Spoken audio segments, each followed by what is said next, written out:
بخور دیگه تو. خوبه بخور. درسه خر.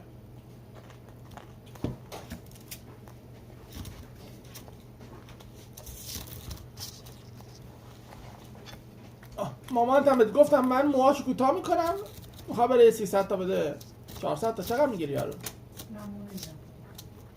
تو چیکار میکنی؟ میری ماساژ میگیری؟